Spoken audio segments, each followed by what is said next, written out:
Hello, what's up guys? Ron here and welcome back to my channel. So day 55 na tayo guys. So hapon na, alas 5 na ng hapon.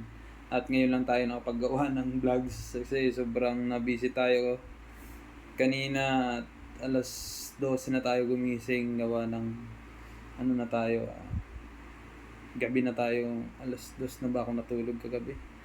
Alas 2. So still struggling pa rin tayo sa buhay natin, no? So, ikwento ko lang yung mga nangyari kahapon, no? So, nangyari kahapon, ayun, nag-jogging ako, naka 8 ikot tayo. So, I'm so happy na goals achiever tayo doon, syempre. Actually, 7 ikot pa lang sana. Kasi 6 na ikot pa lang yung nagawa natin nung last week. Kasi nung last week, 6.5 lang. Hindi ko na kinaya. Pero kahapon, 7, na-achieve ko yung 7. Pero kaya pa ng katawan ko. So nag-go ako sa 8. So naka 8 tayo. So happy tayo dun. So yung kahapon, nung umaga, nagpapasalamat ako ng sobra kasi I'm parang masaya ako na nag-exist ako dito sa mundong to, na nabuhay ako dito sa mundong to. Dahil sa achievement na nagawa natin. So, yun lang, no, nung pagkatapos, naglaro tayo ng basketball. Isang laro lang tayo. So, hindi ko tinapos kasi parang medyo natatakot ako. May takot eh. Parang merong takot na baka may mangyaring hindi maganda sa akin. Na parang hindi ko alam, hindi ko may paliwanag. Pero kaya pa ng katawan ko maglaro sana ng dire-diretso. Pero ang ginawa ko, nagpasaba ko. Lamang yung kalaban ng isa. So, nung tinuloy nung isa kong kasama doon, so nanalo naman. Panalo yung game na yon na pinaglaruan ko. So, yun lang, no, kasi ang nangyari kasi, yung shooting ko wala, hindi na naman napasok yung bola. Tapos, ang dami kong mintes, dami kong mess.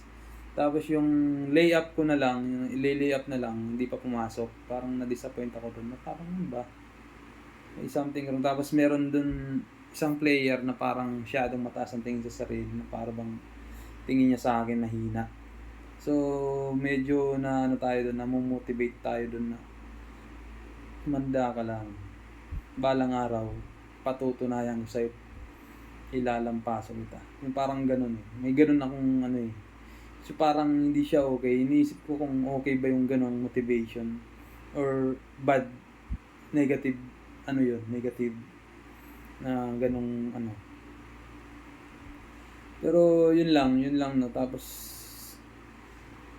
nang nag-uwian na sila, nag-practice pa rin ako. So may dumating na ulit na naman na karong ko sa dorm. May dumating, magpa-practice siya. So nag-practice siya. So doon pa lang medyo may gap kami noon, no, kasi hindi kami masyadong nakakapag-usap at hindi pa na masyadong nagkakapaan ng ugali. So parang may ganung ilangan eh, na parang may gusto siyang gawin siguro nang siya lang mag-isa. So nag-decide akong umuwi 9:30 kahapon, ay alas 10 na yata yun. Basta mga ganong oras, nag-decide na lang umuwi kasi lagi naman ako nandun eh. Pero hindi pa ako kontento dapat kahapon. Gusto ko pa sanang mag-practice na mag-practice. Para pagdating sa liga, makapaglaro tayo ng medyo may bigay natin yung best natin sa game. So, yun nga, yun.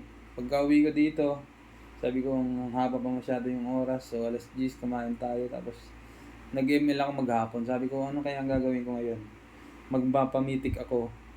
Within this day, dapat maka-legend ako. So, hindi nangyari. Maghapon hanggang alas 7 ng gabi. Mula alas 10 hanggang alas 7 ng gabi, wala akong ginawa kundi nag-ML. Tapos, pagkatapos ng mag-ML, nag-ano tayo, ano naman, social media, TikTok, Facebook, kung ano-ano lang.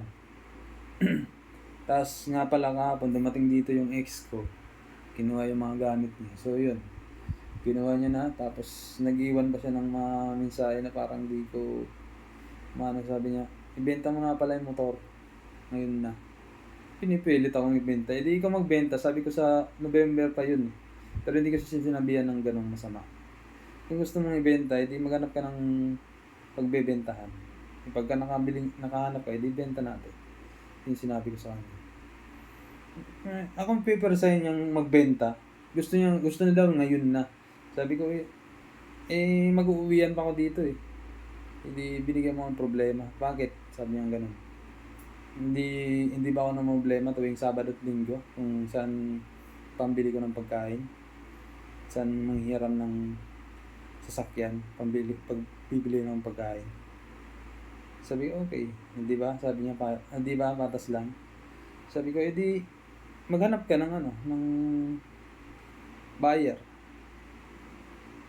Basta ako, November ko pa ibebenta yan kasi hanggang November pa tayo dito. Yung kontrata natin, 1 year. So, yun lang, parang nabubuisit ako kasi hindi naman niya binibigay yung yung message na pang isang taon talaga yung kontrata na hindi dapat mag-break. Kasi dapat ng January pa eh.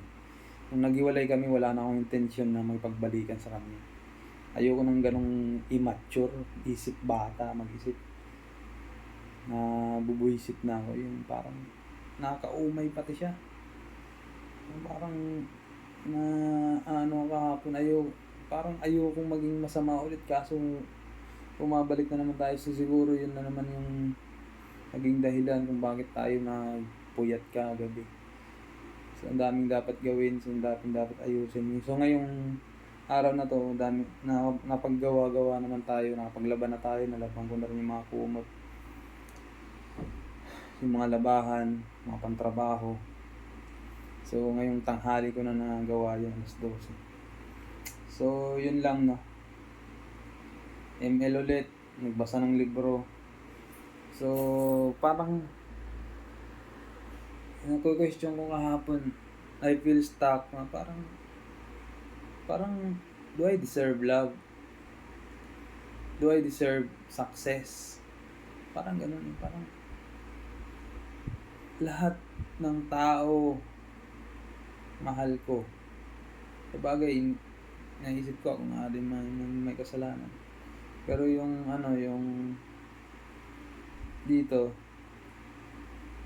hiningi ko talaga yung sign na yun. Tapos, si God talaga kinausap ko doon. Lord, kapag pakita mo sa akin yung sign na to, may pag-iwalay na, hindi na may pagbalikan sa kanya. So, yung pinakita niya.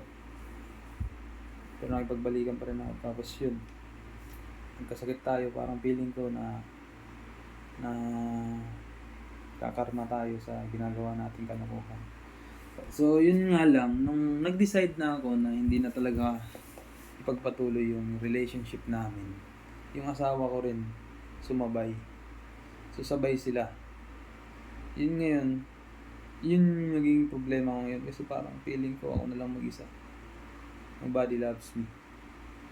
Pero okay lang, sabi ko. Sa sarili ko na lang at sa Panginoon kasi ang dami ko rin gustong gawin eh. Ako lang kasi alam mo yun, hindi ko kaya na mag-isa eh. Kailangan ko talaga ng kasama. Kailangan ko ng kapareho ko mag-isip. Gusto kong i-pursue yung mga pangarap ko, yung mga dreams ko. Gusto kong mangyari sa buhay ko. Di ko alam, pero naniniwala ako sa Diyos. Bibigay niya rin sa akin yun.